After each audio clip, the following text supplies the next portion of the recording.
Welcome to Screenwriters Rewatch. If you've been keeping up, you know that Alex and I are on a journey through the wizarding world of Harry Potter. And this week, the wizarding world comes to Hogwarts in the Goblet of Fire. We hope you'll stay with us through this series with our full length discussions over on our podcast. Thank you for joining me again, Alex. Now, you mentioned in our last episode that this was your favourite. Tell us a little bit more about it. Yes, this is my favorite.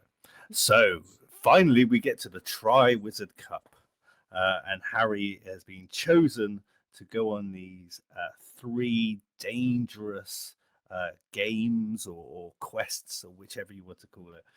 And he's sort of paired up and sort of thrown into a group with. Where we get an introduction to a wider world from the Harry Potter thing. We're starting to venture really far out now. We see we meet Victor Crumb from some other country. We meet a very French girl, and we get the Cedric Diggory from Hogwarts itself, a kid we have never seen before. But we are taken along this really action-packed journey where Harry has to take on a dragon, work out some clues to sort of decipher what's happening next. Goes up against mermaids or mer creatures or more people, as I believe they sort of refer to them to. And then we also get the great comeback of Voldemort himself.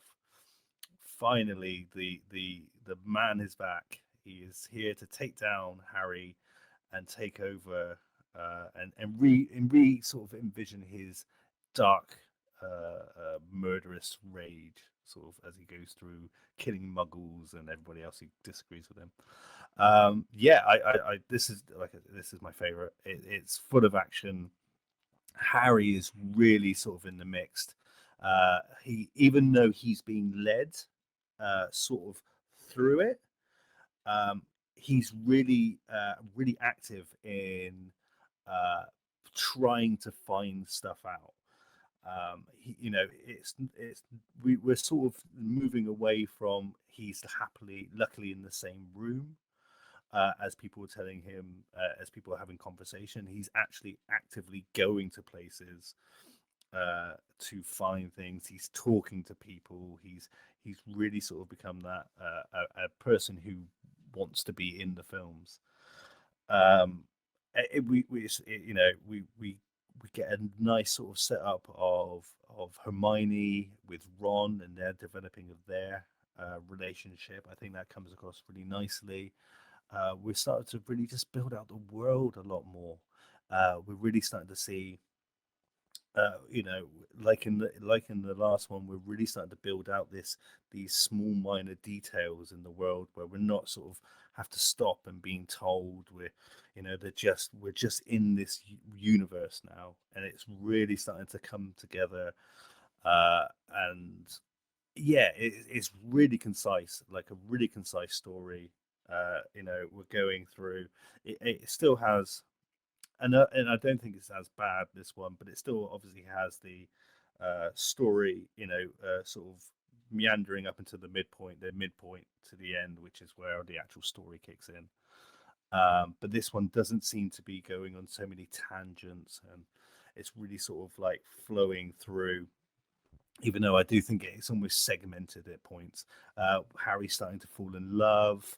We're starting to see this other side of him. He's growing up, understanding the world, his sort of relationship with women and sort of girls. And it's just a really nice time for Harry, and except for obviously the end.